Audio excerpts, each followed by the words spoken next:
This episode is brought to you by Marvel Studios Echo. All episodes streaming January 9th, only on Hulu and Disney+. Rated TV MALV. Viewer discretion advised. Maya Lopez has betrayed her mentor, the notorious Kingpin. Now on the run, she returns to her hometown to prepare for the biggest fight of her life. Don't miss Marvel Studios' hardest-hitting series yet. An epic 5-episode event. Marvel Studios Echo. All episodes streaming January 9th, only on Hulu and Disney+. Hello, and welcome to Scare You to Sleep. I'm your host, Shelby Scott. How are you? How's your week been?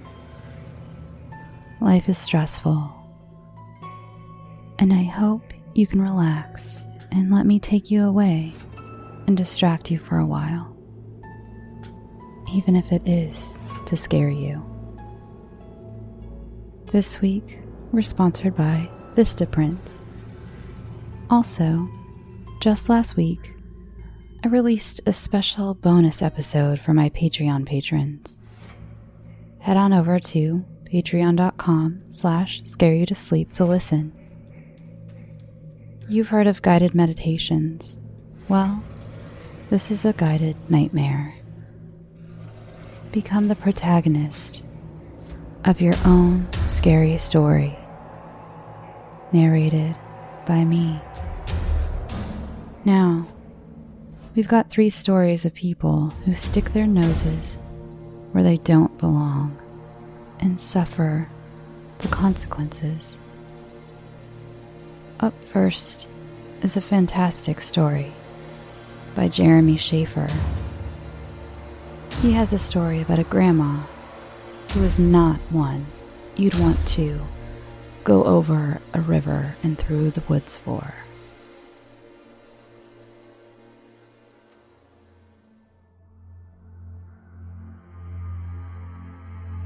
If you find this, I can't say what it means. It might mean I'm dead. It might mean I'm going to be locked away in some psych ward or a prison. Right now, I'm not sure which would be best.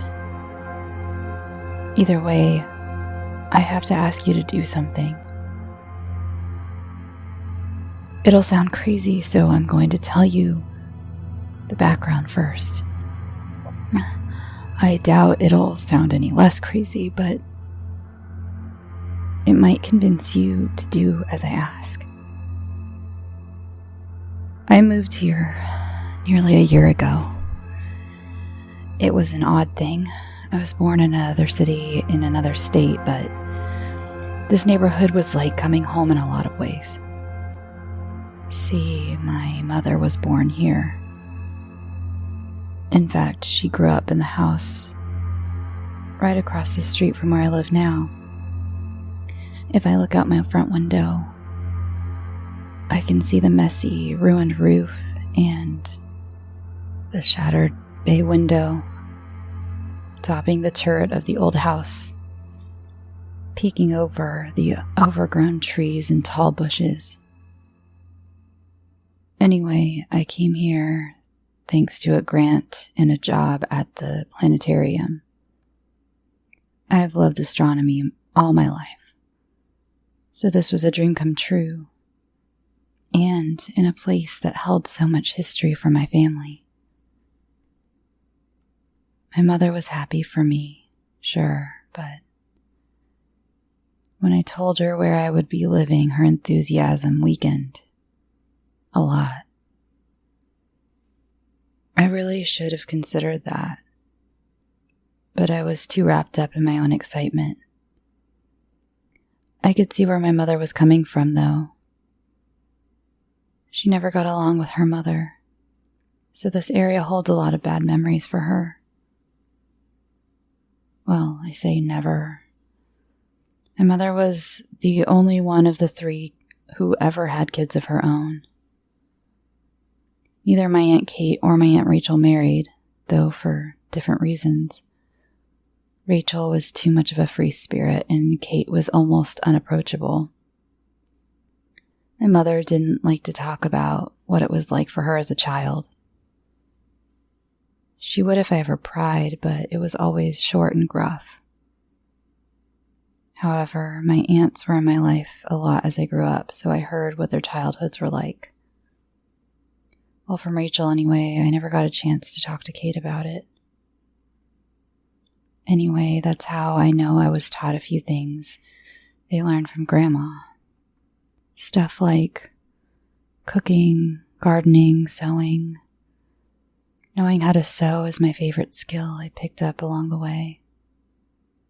I'm pretty good at it too. It was the only reason I had a decent wardrobe during college and post-grad and little income. I even made more than a few bucks on the side sewing on a lost button here or fixing a torn sleeve there for some of the other students. As good as I am, Aunt Rachel told me that Grandma was far better. I would have liked to learn from her, but that was never in the cards. My grandparents got married shortly after my grandpa returned from World War II. He got a great job, made a great living, and was able to build my grandma the home of her dreams. She grew up on a farm with very little money, so really all she wanted was a large family. She'd also grown up in a small farmhouse where she had to share a small room with her 7 sisters. So she also wanted a home big enough where her children wouldn't have to do the same. Sadly, they didn't have their first child, my Aunt Kate, until quite some time after they were married. However, my Aunt Rachel followed a year later, and then my mother came along a couple years after that. They didn't have any more children, but my grandma was happy with 3 girls to raise. This meant she could fashion them into proper ladies by teaching them all the things she believed a proper lady should know: cooking, sewing, and cleaning. Grandma was traditional, I guess is the nice way to say it. Unfortunately for her, my mother and her sisters were born into an age where women had more choices in life than to get married, pump out kids, and hope her husband was a decent man. Gender roles were being torn down, and that simply didn't mesh well with what Grandma hoped to instill in daughters who embraced these changes once they were old enough to understand them. My grandpa was of no help in this fight to either his wife or his daughters. He was pretty old school himself, and he really didn't know what to do as the only man in a house full of 4 women. He was something of a buffer, never letting the arguments get out of hand, but he had no idea how to keep them together as a family. Once the girls grew up, one by one, they left the house as soon as possible, loving their dad, but hating their mom. I know we visited them from time to time when I was little, while Grandpa was still alive. The only real memory I have of these visits was when I was no older than 5. I remember my grandma giving me a doll she made for me. We looked alike, she told me, and the doll looked like both of us. My mother refused to let me keep the doll at first. I can't think of a time where she was this livid. Not even the time I wrecked my car.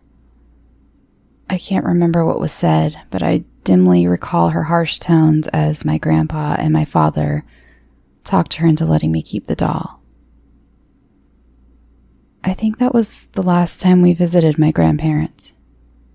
Grandpa died not too long after that, and he was the only reason my mother would ever go to see them. Aunt Kate never went, not even for their father. She was the oldest, and I'm told got the brunt of Grandma's insistent upbringing and her stubborn anger when it was rejected. I think that was why she tended to be distant and standoffish. She was nice, could even drop a joke or two at times, but I would never call Aunt Kate warm. Aunt Rachel went a few times after Grandpa passed away. She had it easiest, but she was always easygoing. Plus, forgiveness was just in her nature. It didn't matter since she stopped going to see my grandma after a while, too. She just couldn't take the needling about how she wasn't acting like a respectable woman. To my knowledge, my grandma had no friends. With my grandpa dead and her daughters not wanting anything to do with her, that left my grandma in that big house all alone. Most of the things she liked to do were of little use with no one else around. She liked working in her garden, and she had plenty of space for that. That's how I would have liked to imagine how she whiled away her days, but it wasn't. The neighborhood started to decline around her. People moved out. There were lots of reasons given for this, but the only one that mattered is that children in the area started disappearing. Someone was snatching them off the streets. While there were a few boys, it was mostly girls between 6 and 12. The police knew there was a connection, but they were looking for a pervert, some sick guy looking to molest young girls. They weren't looking for a lonely old woman wanting a chance to raise a daughter right. I'm not sure how they figured out it was Grandma. I was about 14 and remember getting home from school that day to find my parents freaking out. Especially my mother. She was rushing around trying to get packed while my father explained to me that Grandma was very sick. That's what he said. That and Aunt Rachel was going to stay and look after me for a few days. I hate to admit it, but I didn't really care much. I barely even remembered my grandma, and I was going to get to hang out with my cool aunt. I was more concerned with all the fun I was sure to have with Aunt Rachel. It wasn't as cool as I thought it would be. She was unusually tense and eventually gave me the details as she knew them when I asked. At the time, it wasn't much.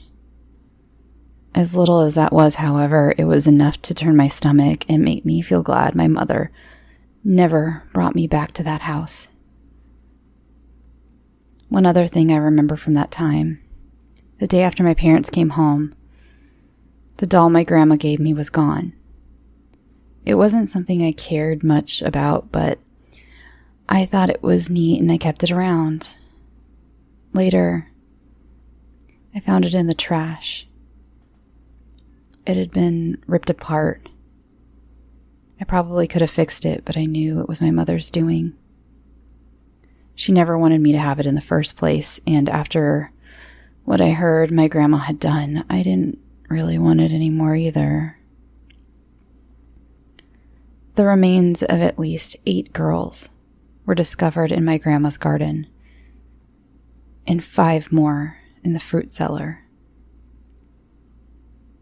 There were more than that had gone missing. More she was suspected to have taken and murdered. The way she buried them made it difficult to separate the bones, leaving many unaccounted. Some they only found pieces which were impossible to connect to any of the missing, so the authorities couldn't be sure they found all the girls. Besides, as much as the police would have liked to pin all the missing kids on my grandma, there were a lot they simply had no evidence linking her to their disappearances. They decided she was obviously insane, so they locked Grandma up somewhere. I never knew where. Since my mother preferred pretending she never had a mother to begin with, and Aunt Rachel was too flighty, it was on Aunt Kate to handle the details about the house and everything. She was the better choice anyway. Once the police gave her the okay, she went to the house to pack everything up to sell off or just get rid of it all. Sadly, in a roundabout way, Aunt Kate ended up being Grandma's last victim. She had gone up to the attic to pack stuff up. Not long after, one of the movers heard something break. Glass, they said, and found Aunt Kate outside in the yard. Somehow, she fell through the bay window near the top of the house and broke her neck on the impact. They said she died instantly. What happened with that house after that, I was never told, and I never asked. I was sort of like my mother. I just didn't want to think about it anymore. And I didn't. Until a year ago. When I moved here. I knew this was the same neighborhood. It was in the process of being redeveloped. Rent was cheap, and the upper apartment of the duplex house would be great for stargazing, but I never suspected it was right across the street where my grandma killed countless young girls. I guess I just assumed someone in the city, perhaps, would have torn the place down. But the very day I moved in, I noticed the turret and the very bay window my aunt fell from all those years ago. From the street level, the only indication someone might have the lot was something more than an overgrown mess would be the crumbling brick retaining wall and the small gap between the bushes where steps and a cracked sidewalk could be seen. If you looked through the gap, you could see the stairs going up to the porch. I did my best to ignore it until last week. This area has plenty of streetlights, but this house is in a wide gap between them. Also, we're far enough from the city proper that the light pollution at night isn't too bad. If I turn my lights off, I can use my telescope to look at the night sky some. Not as well as if I went further out into the wilderness, which isn't difficult to do, but good enough if I can't get away. It was easy to see the roof of the house and the bay window when I set up my telescope. And that night, I guess my curiosity got the better of me. I wanted to go see the house. I wanted to explore the grounds and go inside. I could have waited for daytime, but I was never that patient. Besides, I knew if I waited, I would never go. And it was an itch I needed to scratch.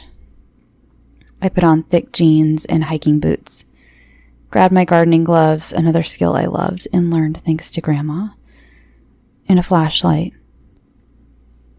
It was a quiet neighborhood and was late enough most people were asleep, so I didn't bother sneaking. I didn't even bother to look around before ducking under the dense bushes and hopping up to the sidewalk.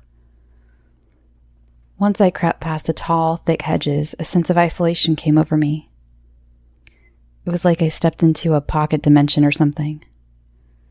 The sounds from the city were never that loud, but now they were muffled and distant. I expected the air to smell different, though the scent of wild honeysuckle was nearly overwhelming. But I wasn't prepared for it to feel different.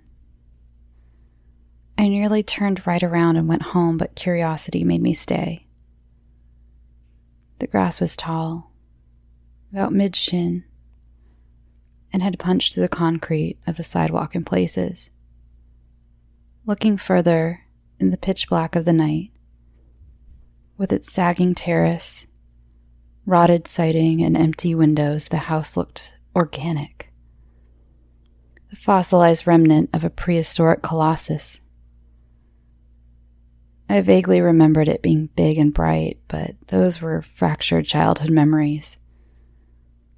I turned on the flashlight and was unsettled to see the cracked and peeling old yellow and blue of the exterior on the moldering edifice. I was also upset by the fact it seemed larger now that it did in my recollection. When you're a kid, everything seems bigger than it does after you've grown up. That's what I was always told, but it didn't seem to be true in this case. I lost my nerve a little about going inside, so I decided to go around to the back of the house. The grass was dense, and every step felt like I was being pulled down into the earth. It was a bit easier once I made it to the old driveway. I remembered there was an alleyway that ran along the back of the house. I also remember it as narrow and twisting. I briefly wondered if it was still there. I'm sure it must be, but when I made it to the back, I couldn't make out where the yard might open out to it. Even with the help of my flashlight, I couldn't follow the deteriorated drive that far from the house. And the bushes created an impenetrable border, far more here than it had in the front. Close by was an old shed. At some point it had fallen in on itself. Mixed in with the moldering boards and tarnished sheets of aluminum, I could see old gardening tools. Wooden handles were cracked and no doubt frail, and the metal was rusted. Where I think my grandma's garden would have been, at least the spot I would have chosen for one, was a large gaping hole in the ground. I couldn't guess at its size or depth in the dark, and when I realized what it must have been, I didn't want to shine my light over it to try. In the stale, earthy smell of the garden, I took a deep breath and figured it was now or never to check out the house. Before I could talk myself out of it, I marched inside. The door must have fallen from its hinges, so it was almost like the house wanted me to go inside. It must have been the kitchen where I entered. The floor was covered in linoleum, but it was torn and shredded in places. There were old cabinets and a counter along one wall. There was also a sink, but I could see where the pipes had been ripped out. An old refrigerator stood alone in the center of the room like some ancient monolith. Its back was to me. I'm not ashamed to admit it was almost enough to make me leave right then and there. Instead, I walked slowly around it and found the door had been removed. Where it was, I have no idea. Along the bottom of the inside was a mass of old melted candles. Some looked used, but not that much. I imagined local kids probably dared each other to hang out in here for some length of time, a good bit over the years. And they might have used candles, if for no other reason than to keep the roaches and spiders away, of which there were more than a few scurrying about at the edges of my light. Rats, too, judging by the pitter-pattering I heard. Making my way further into the house, I could see large patches in the wall. I suppose there might have been copper wiring, and that would have been tempting to some. However, thanks to the holes I could see in the roof and floor above me, I guessed most of the damage was from water damage rather than trespassers and scavengers. As I carefully made my way through the house, stepping around more chasms in the floor, I wondered what became of the furniture. There was a lonely chair in one room and a large table in another, but that was all. I assumed the movers still took everything away somewhere, but why they would leave these things I couldn't guess. Honestly, I didn't really care about the furniture. I was just looking for anything to keep my mind off the deep pit that was the cellar. I tried seeing down into it at the first hole I came across, but the light from my flashlight, I know this will sound crazy, but it just didn't do anything against that darkness. And the chill that would sweep up around me when I got near one of the holes made me quickly decide to check out the upstairs. It should have made me decide to leave instead. Even more so when I heard the rats running about the second floor. They sounded big, not something I wanted to mess with, but my curiosity was still in control. A few of the stairs were missing and the handrail looked dodgy, but I was careful and picked my way safely up to the landing. As creepy as I found the fridge, this was even worse. The downstairs might have been bare, but these rooms were still furnished. One by one, I found the rooms that had once belonged to my mother and my aunts. Other than the thick layers of dust, dilapidated beds, and the molding blankets on them, they looked just like they must have on the day they moved out. I went into the room at the far end of the hall and saw it had been my grandparents' bedroom. It was almost as frozen in time as the others. There was an old wardrobe that no doubt still held their moth-eaten, disintegrating clothes. There was a dress with a broken mirror. The drawers were missing. The jewelry boxes on top were turned over and empty. There were a few old scent bottles, caked over with grime, left. One side of the bed had fallen, and the decaying sheets and blankets spilled out onto the floor at the foot of it. With the state of the ceiling, I thought it best not to bother with the attic. But I wanted to see if I could at least check out the turret in the bay window. I figured if I went this far, I sort of owed it to Aunt Kate to say goodbye at the spot she died. As I turned to leave, that's when I saw the sheets move. Something, a person it looked like in the gloom, had sat up and was now staring at me. I could feel that much, that they were staring at me. I nearly screamed, thinking it was some homeless person who might rob me or worse. I flashed my light on them, hoping to blind them and make my escape. I was nervous, however, and when I moved to turn the light on them, I caught on the door frame. The flashlight went flying from my hand and rolled across the floor. They stood then, and I realized they were short. They took a step toward me. It was small, hesitant, and I got the sense they were just as frightened of me as I was of them. That calmed me some, but then they covered more of the distance in an instant. They walked oddly, in an uneven, jerking motion. When they stepped into the light, that was when I could see why. One of their legs was prominently longer than the other by a couple of inches. It took me a moment, but I also realized their feet were just as mismatched in size. It walked more into the light. A filthy, worn and mended dress covered a patchwork of complexions and uneven pieces. Its face became visible. Its one dark eye and one pale eye gleaming.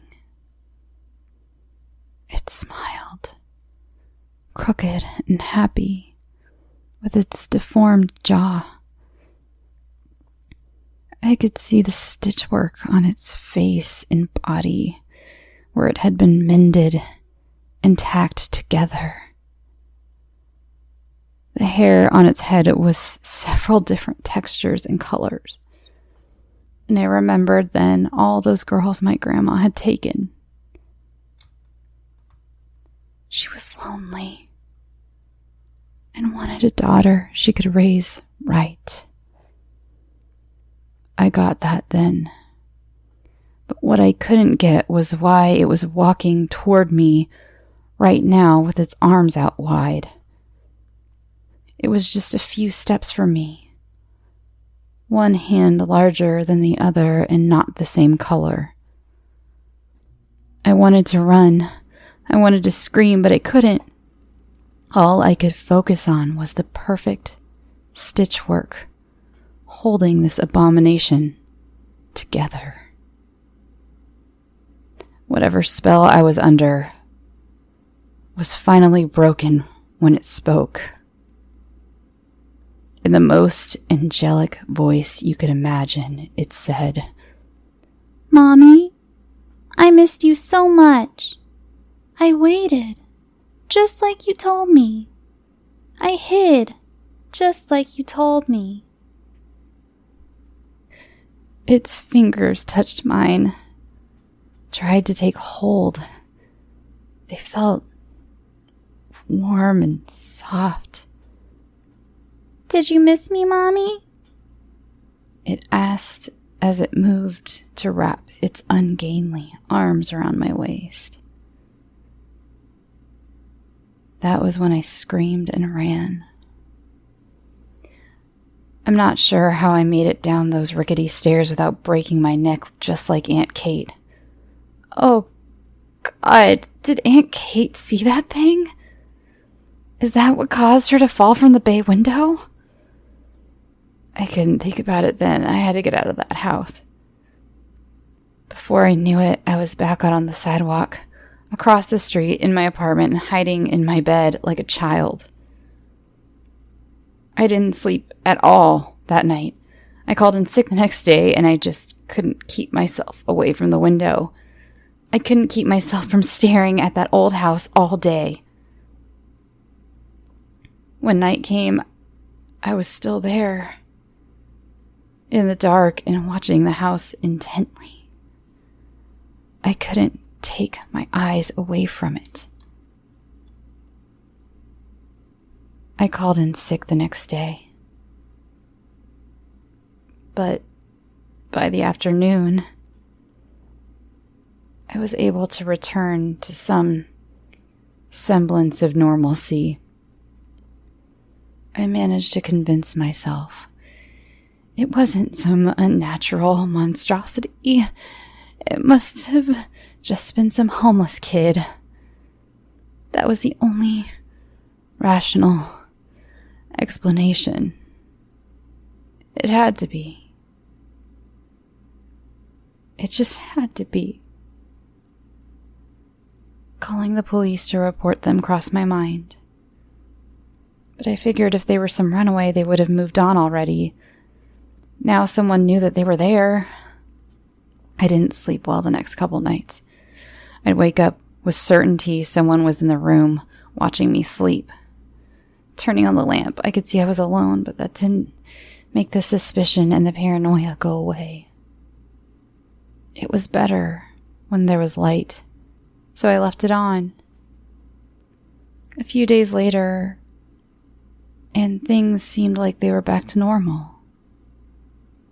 I was sleeping through the night, albeit with the light on, and I went back to work.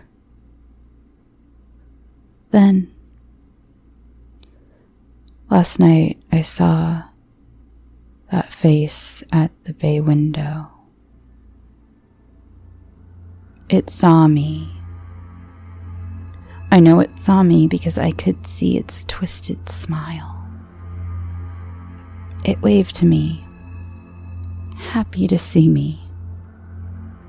And that brings me to now. I'm going back over there tonight. I know that thing shouldn't exist, but it does. I also know it's my grandmother's doing, so that makes it my responsibility.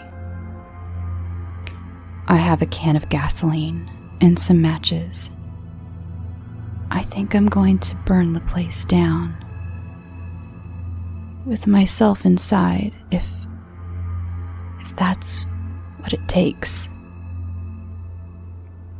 I'm going to burn the thing from this world. By the time you find this, I may be dead or I may be locked away. I don't know which. But if it all goes right, that thing will be gone. Please, I ask you, if you're reading this, whatever happens to me, please make sure I've done my job.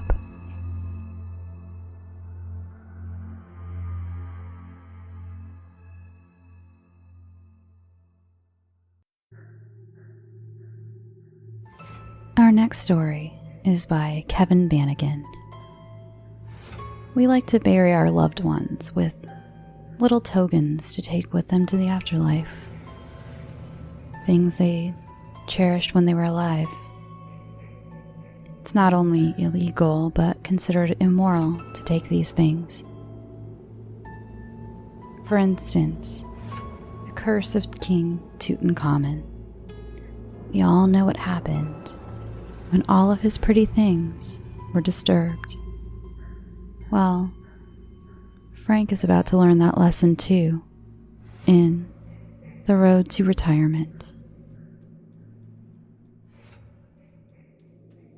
Hey there, it's the new year. You've got mood boards and resolutions, and work is back in full swing, and you don't need any extra stress in your life. And Factor's ready-to-eat meal delivery takes the stress out of meal planning and sets you up for success in the new year. Skip the grocery stores, prep work, and cooking fatigue. Instead, get chef-crafted, dietitian-approved meals delivered right to your door, with over 35 meals to choose from per week, including options like keto, calorie smart, vegan plus veggie, and more. Plus over 55 weekly add-ons. You'll have a ton of nutritious and flavorful options to kickstart your resolutions. Forget frantic lunch preps and rush dinners. Factor's 2-minute meals are your secret weapon in the new year. Fuel up fast with restaurant-quality meals, all delivered right to your door. Factor now offers loads of snack options like breakfast, smoothies, juices, snacks, and more to keep me going no matter what's on the schedule. Skip the overpriced takeout trap. Factor is cheaper and way more delicious than takeout. Get chef-crafted, restaurant-quality meals delivered right to your door. They are ready to heat and eat in just 2 minutes, which means more time for you. Need a special occasion meal? Gourmet Plus is the perfect solution if you're looking for fast, upscale options done easily. When things get hectic, Factor is flexible. Change up your order every week with plans from 4 to 18 meals per week. Or pause or reschedule your deliveries anytime. Stress less over meal times in the new year. Factor's no prep, no mess meals free up time otherwise spent on shopping, cooking, and cleanup. No more wasting time in the kitchen. Not only does Factor offer fast, simple solutions when I'm too busy to cook, they also help me stay on top of my goals. With offerings like Protein Plus and Keto, I can stay on track. This is definitely going to come in handy for my New Year's goals. Factor has everything I need for a week of flavorful, nutritious eats. In addition to ready-to-eat meals, they have cold-pressed juices, smoothies, energy bites, extra protein, veggie sides, and more to keep me energized during frantic times. Head to factormeals.com/scareyoutosleep50 and use code ScareYouToSleep50 to get 50% off. That's code ScareYouToSleep50 at factormeals.com.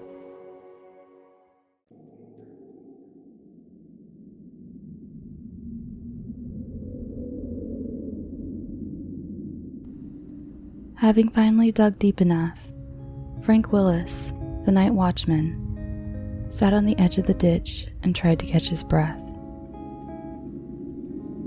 His heart wasn't meant for crap like this any longer. But after tonight, he'd never have to do anything strenuous again anyway. 46 was too damn old to be working full-time. He took a drink from his water bottle. The cemetery was silent and dark as hell. It was always like this, of course, but tonight the ordinary became the extraordinary, the eeriness exceeding normality. The cemetery had existed only 3 years, and Frank had been here from the beginning. In some strange way, he'd missed the place. "There you are, sucker, my ticket out of here," he said to himself. At the bottom of the ditch was a corpse that had begun the decaying process but still had enough of its substance remaining to identify the gender. It was next to the body that his fortune lay. It was a nice bike. Even nicer was the story behind it. The dead man next to the bike, Ralph Myrtle, according to the headstone, was billed to be the next Evel Knievel, had fate not so stubbornly taken his life prematurely. Frank knew a guy who knew a guy that specialized in the black market auto industry, and also dabbled in the jewelry fencing business. And then had met this guy, an imposing beast of a man who could easily find work as a bodyguard or a bouncer, earlier that week. "I'd pay $20,000 for that bike," the guy said. Frank had nearly spit out the gulp of coffee he'd just taken. "Why is it worth so much to you?" "Shouldn't that be the least of your concerns?" the guy asked. It was a good question. As long as the money was green, who cared? "When can you have it to me?" "The end of next week, the latest." "I like dates set in stone, so let's make it next Thursday, the 9th, midnight. Don't be late." "I'll be here." They shook hands and parted ways.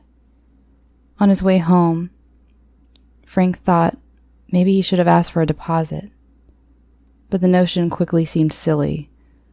If anything, those who partake in illegal activities were probably more reliable than their law-abiding counterparts. They had their rep to uphold or something like that. That had just been the tip of the iceberg.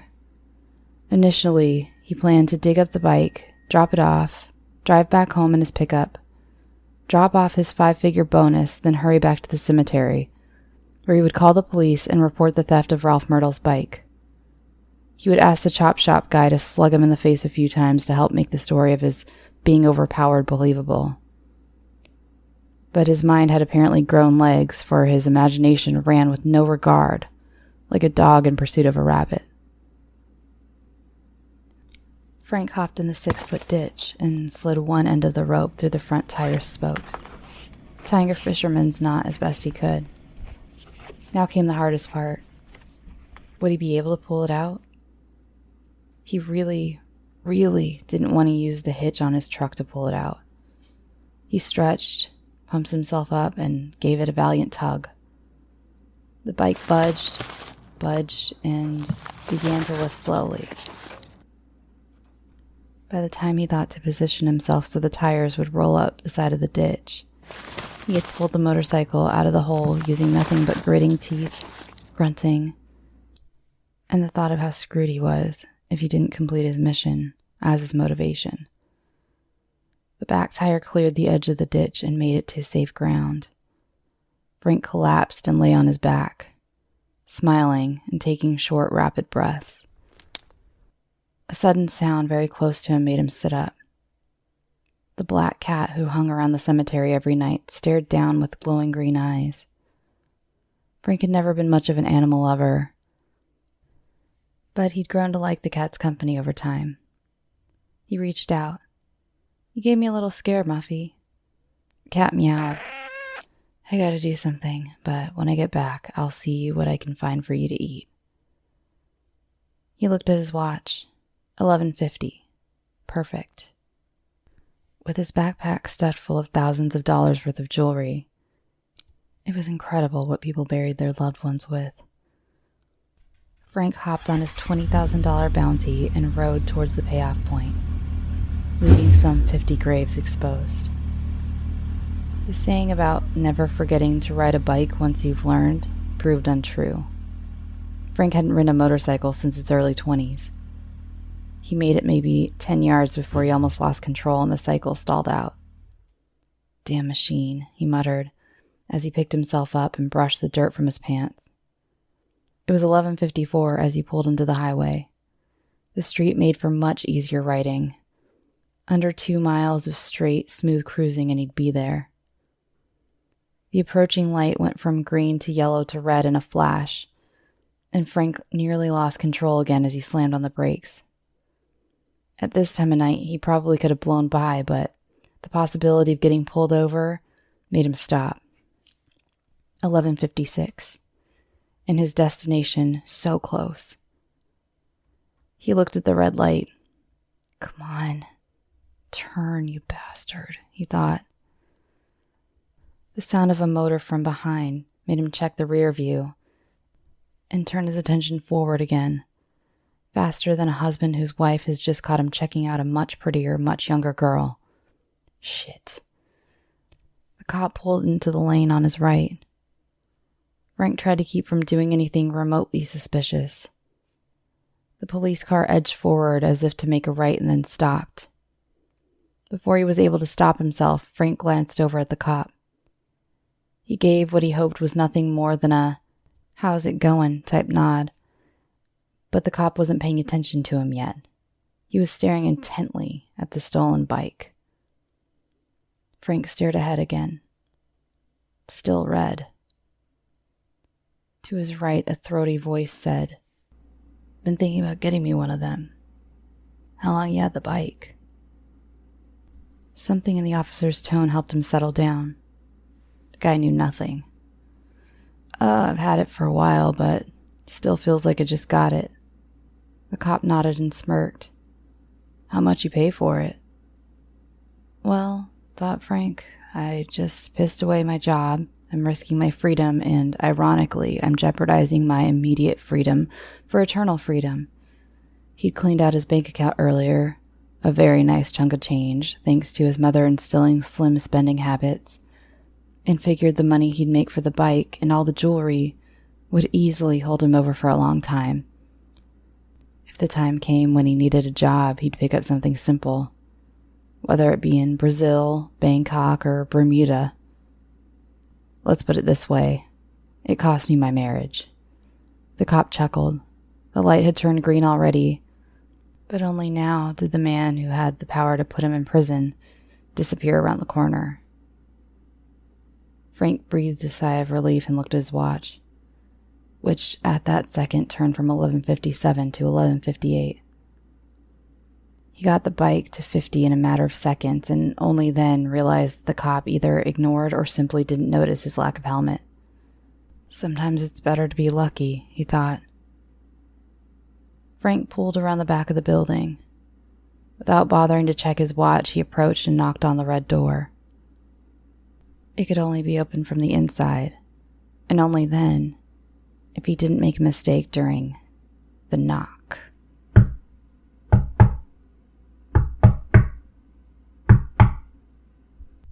After 30 seconds, nothing happened. Frank pressed an ear to the door, praying that he heard the sounds of footsteps on the other side.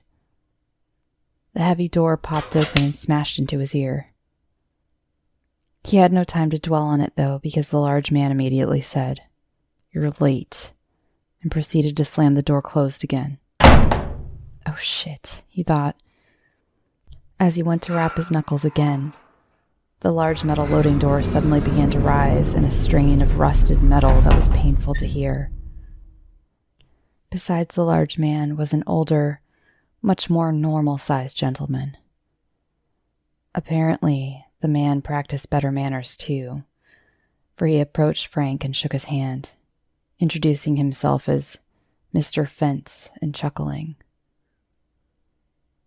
"Roll my bike in, please," the large man said, "and give Mr. Fence your bag to inspect."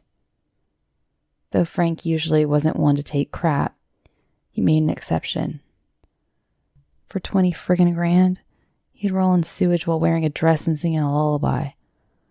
Besides, he had this nervous feeling in the pit of his stomach and didn't want to press his luck. People ended up dead in situations like this in the movies. As soon as he rolled the bike in, the large man began inspecting it. He handed his backpack to the older man, who disappeared into a square office against the right wall of the building. While the men evaluated their items, Frank glanced around. The last time he'd been here, the Corvette in the far corner had been painted red. Now it wore a sparkling silver coat. A few other cars were inside the building, each of them covered with a tarp. "Looks good," the large man said. "See this?" He indicated a mark on the rim of the back tire. Though small, Frank could make out the letters R.M. They appeared to have been carved with a knife. "That's how I know it's the real deal." True to his word, the man handed Frank an envelope nearly the size of a brick. Frank studied the envelope as if deciding whether to make sure it was all there. As if reading Frank's mind, the man said, "You can if you want, but I have 2 things to tell you. Number 1, it's all there. Number 2, I get very insulted. I'm not such a nice guy anymore when someone feels they can't take my word as truth." Frank got the point. He placed the brick-like envelope in his pocket, more frightened by the man's matter-of-fact tone than anything else. The large man wheeled his new bike off to the back wall, where several of the cars were lined up. Though the man had seemingly been born without emotions, his happiness showed beneath his statuesque demeanor. Frank put his hands in his pockets, his fingers grazing the envelope like a loved one to their counterpart, and waited on Mr. Fence. The man appeared a few moments later and gave Frank the good news. The very good news. "The majority of this stuff is genuine. It's quite a good haul you brought me." That was the best part of these types of places. Though this was the only such place Frank had visited, that they asked no questions and expected no explanations. "Yeah?" Frank was nearly bursting with anticipation. "Among your items is an old model Rolex that is in damn near pristine condition, roughly 10 ounces of silver and gold, and a pearl necklace, with natural pearls no less." Frank knew the grave he had taken the necklace from well. Ida Ellis, 1932 to 1998. A mother to many a fluffy. The tombstone had always amused and confused him. Even after 3 years at the cemetery, it still caused him to laugh out loud. But what the hell did it mean? And who the hell made a decision to leave that as the woman's legacy? "If you'd like immediate payment, I'm going to have to lowball you a bit. It protects my risk and acts as an insurance against human error, of which I am quite prone to on first glances." Mr. Fence put his hand up as if to say, "That's the way it goes." "I definitely want to hear the offer." 18,000. Frank felt his jaw drop. "If you want to come back in a few days, I will likely be able to offer a little..." No. I'm very happy with that number." Shit, 3 hours earlier he'd shown up to work making $16 an hour. Now after 2 hours of work, he'd made more money than he would have in over a year. Smiling, the old man said, "Damn, should have offered you 16. He pulled his own brick-like envelope from inside his jacket and handed it over. "Figured you would take the first offer. Everyone does. Not that I'm complaining." "You guys done or what?" Frank jumped. He hadn't even noticed the large man joining them. What with his mind reminiscing about Ida's grave and thinking about how this whole entire gamble had paid off so nicely.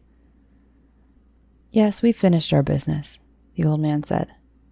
"Look at me," the large man said, and Frank did. "You ever make one fucking peep about this place, by this time next week, I won't even be in this country," Frank said. Only after speaking did he realize he'd just cut off a man who scared him more than anyone he'd ever met.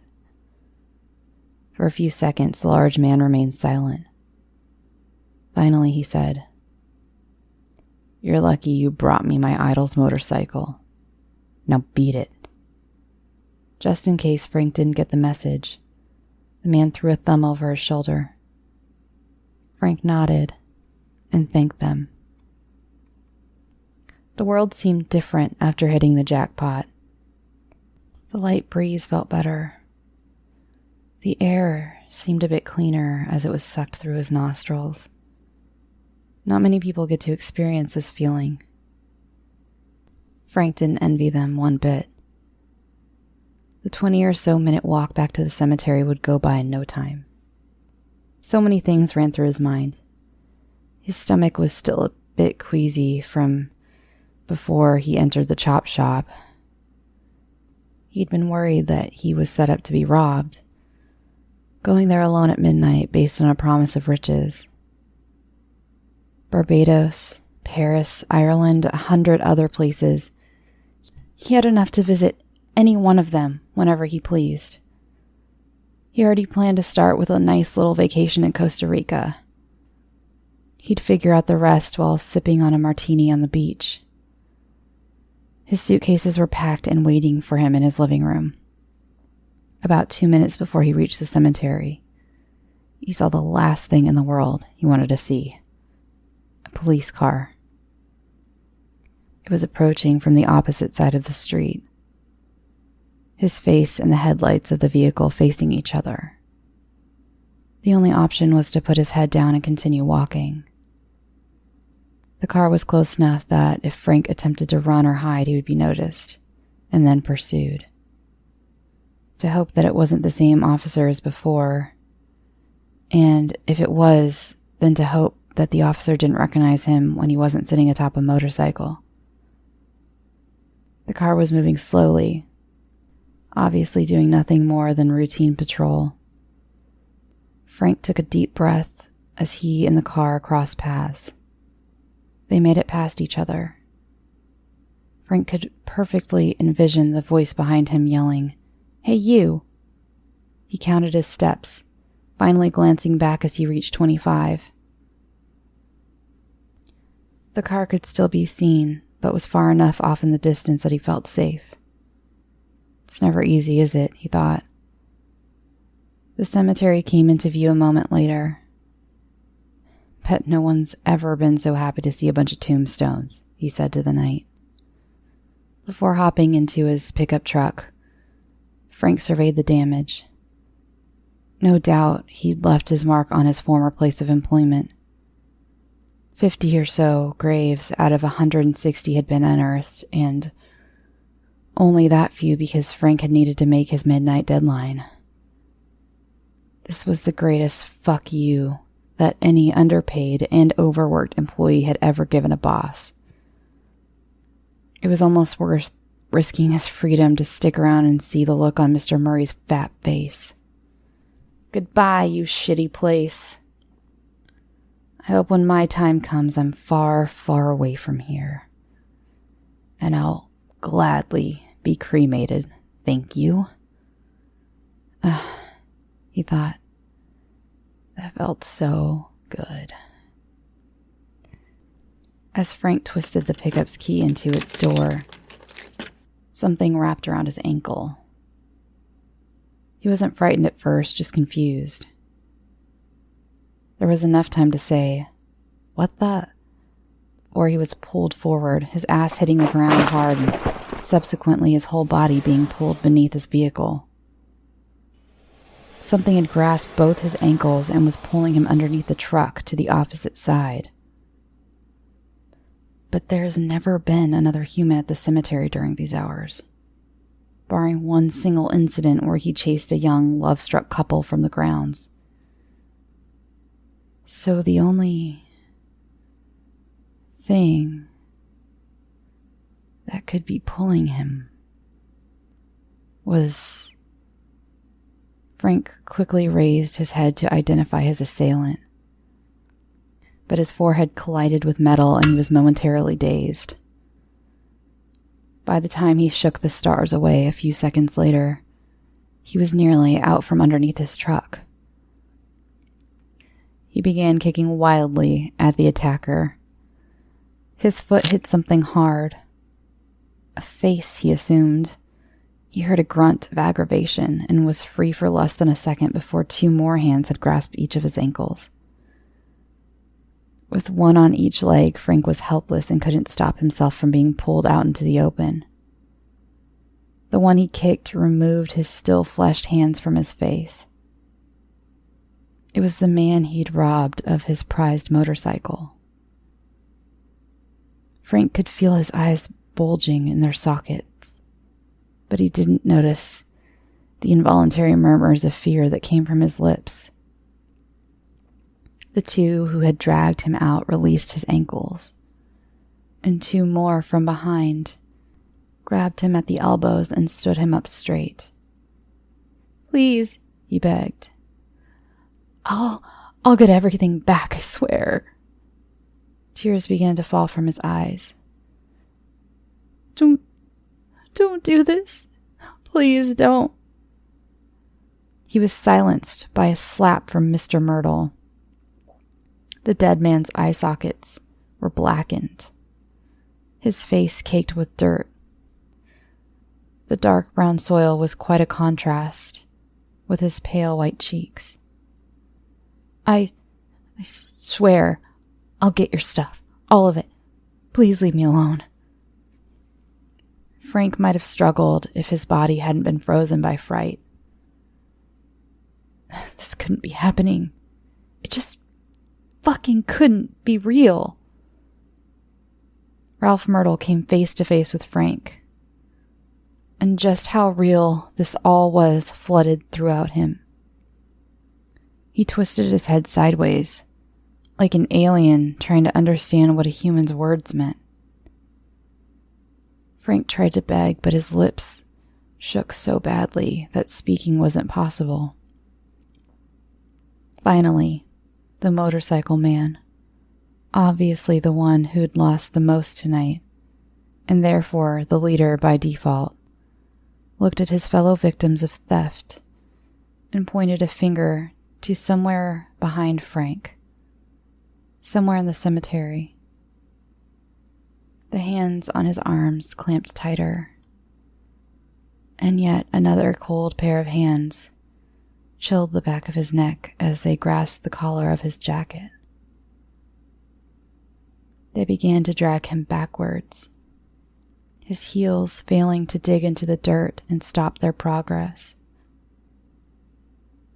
Frank screamed as loud as he could, mixing "no" and "help" back and forth until his throat hurt. As the dead people dragged him through the cemetery, Frank saw many other pale-skinned people scattered through the cemetery. Several people were hugging. A couple of them stared hard at him, bony arms crossed, as if to say he'd been a bad boy. As he was dragged past, and he saw one lady who could only be Ida. In her fleshless hands was Muffy. The cat appeared to be sleeping peacefully. The woman stroked the cat softly and made little cooing sounds. Half delirious, Frank laughed aloud at the odd couple. A few yards later, his attackers threw him to the ground. Mr. Myrtle once again pointed to something behind him. Rolling over, Frank caught sight of the most terrifying thing yet. The remaining corpses, 6 of them, were standing in a circle, each armed with a shovel. Being an expert in the field, Frank saw that they were about halfway there. The hole that they were digging would soon, very soon, be deep enough.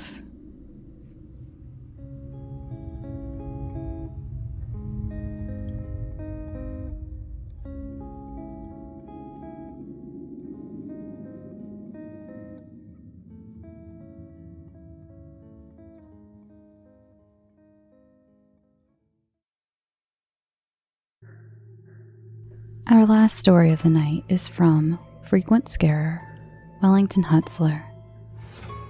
I would say that this is a warning about hitchhiking from both sides of the fence. Here is the last stop.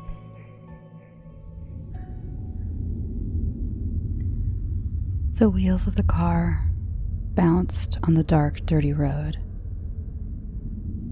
It had been hours since they had seen another person or vehicle traveling along the hills of South Dakota. Devin stared at the map as if he was trying to memorize every individual road.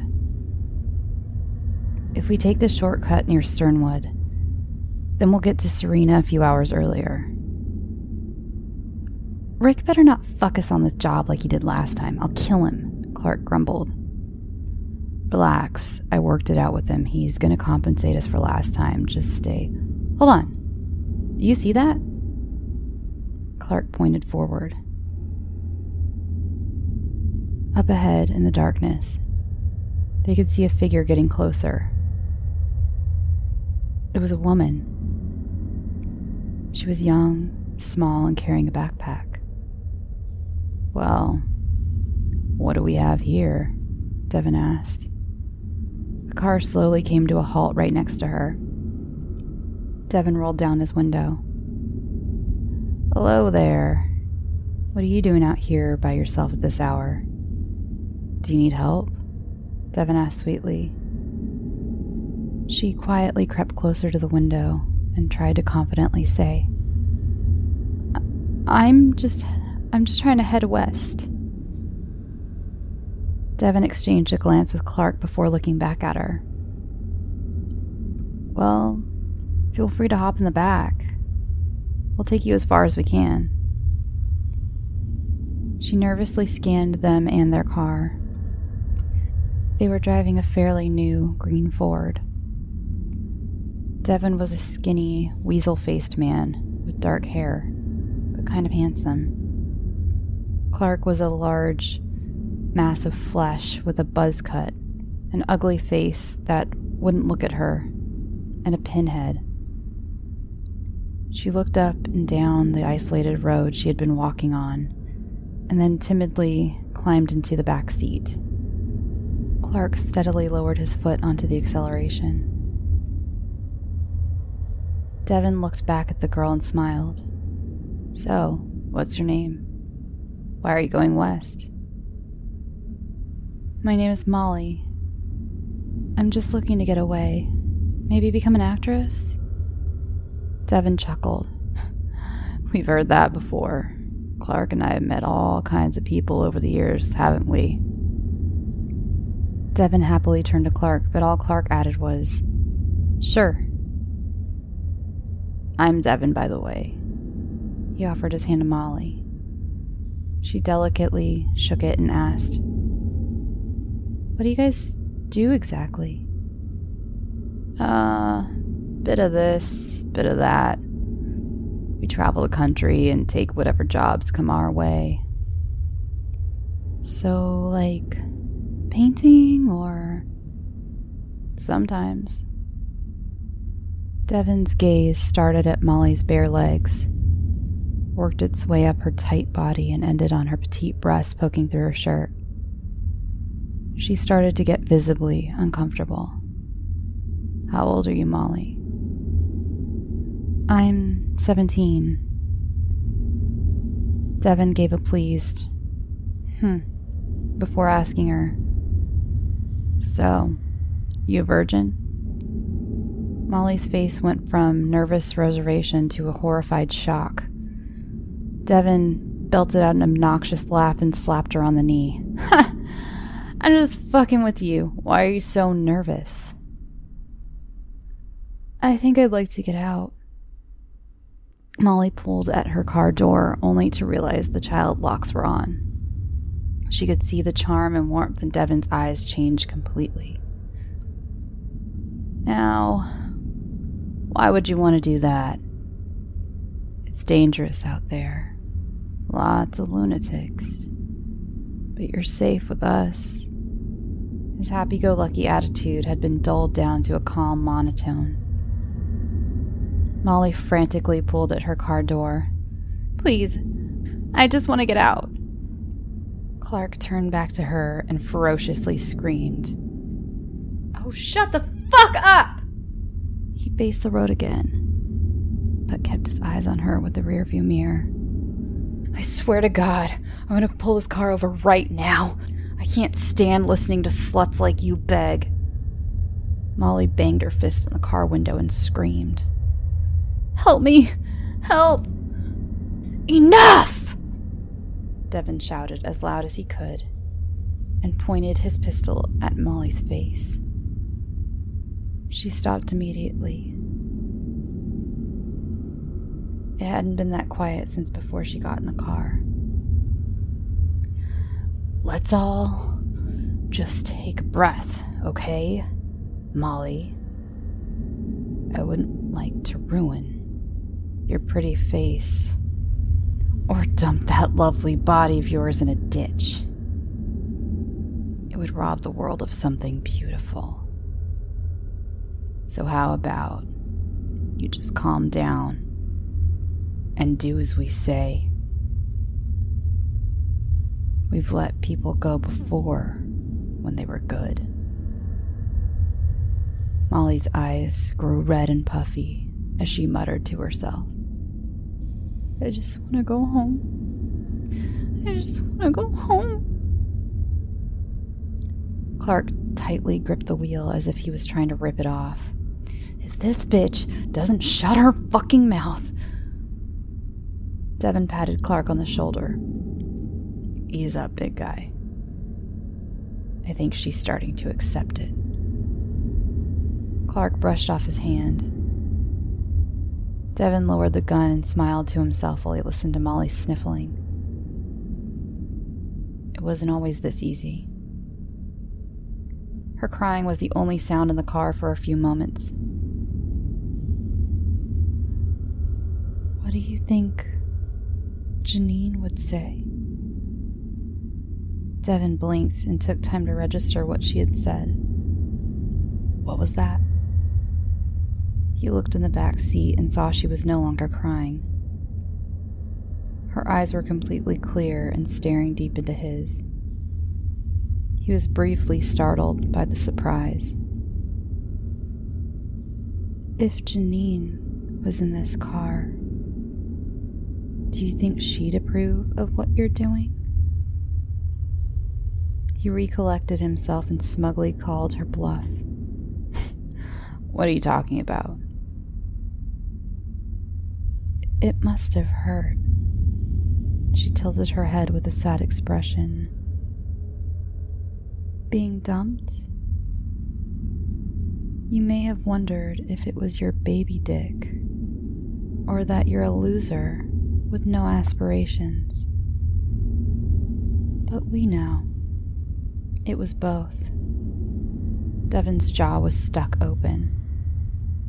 The car was moving at 65 miles per hour, but Devin's body felt so heavy that he was shocked they didn't come to a sudden stop. "How?" "That's enough," Clark interjected. "One more word out of you, and you're feeling the back of my hand." Clark. Does he know what you've been through? Does anyone? Clark tried to reach back and angrily swing at her. The car swerved into the other lane. Devin snapped out of his shock to correct the wheel. "Watch the road! Stop driving like an asshole." "Fuck you both! I'll kill all of you!" "You seem stressed," she continued. "Relax. Remember how calm you were with Uncle Max?" Devin could see Clark turning red, with veins bulging out of his head.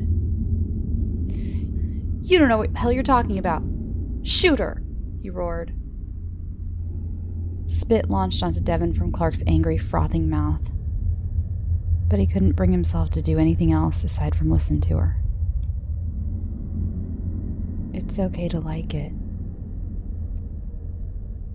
You can be yourself when you're with friends. That was over 20 years ago. I'm not a queer. I don't know who you've been talking to, but this is your last stop, you smart-mouthed little cunt. She ignored his threats. You boys have been very bad. But I know some people who'd like to meet you. The only question Devin could ask was, Who are you? She giggled to herself and stared at him with a strange, unsettling look in her eye. You wouldn't believe me if I told you. I'm done with this. I'll kill this bitch. Clark grabbed the gun from Devin with his right hand and pointed it at Molly.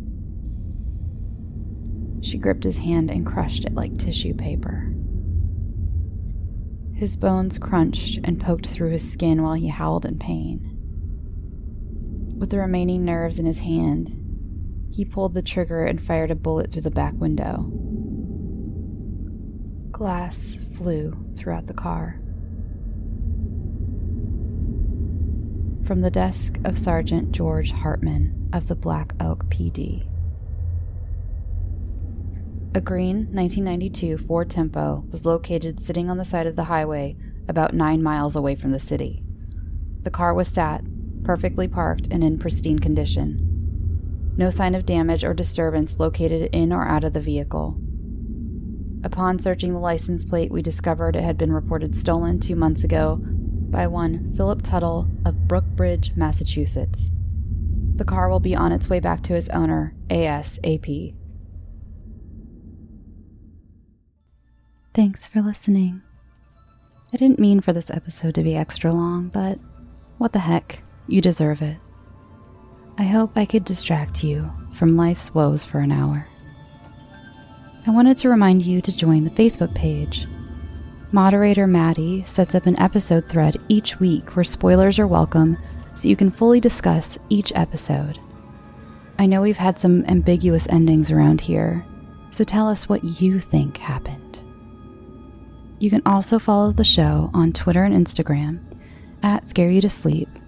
You can follow me on both at Shelby B. Scott. Please rate and review us on iTunes, and please use my offer code SLEEP for this week's sponsor or any past sponsors so I can keep affording to make time to produce the podcast. Also, my eternal gratitude to my most recent Patreon donors, Blue7 and Rosemary Gaswint. Now, go get some sleep. Sweet dreams.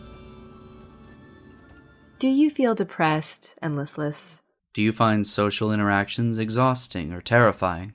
Do you or someone you know have dark thoughts echo in your mind on a regular basis? Don't worry, we do too. I'm Chris. And I'm Lindsay, and we're the hosts of How Are You Holding Up? A podcast by the depressed for the depressed. We aren't doctors, therapists, or anything of the sort. We just have depression and anxiety. And want to talk about it. So come and join us on a mental health adventure wherever you download your podcasts. And let us know, how are you holding up?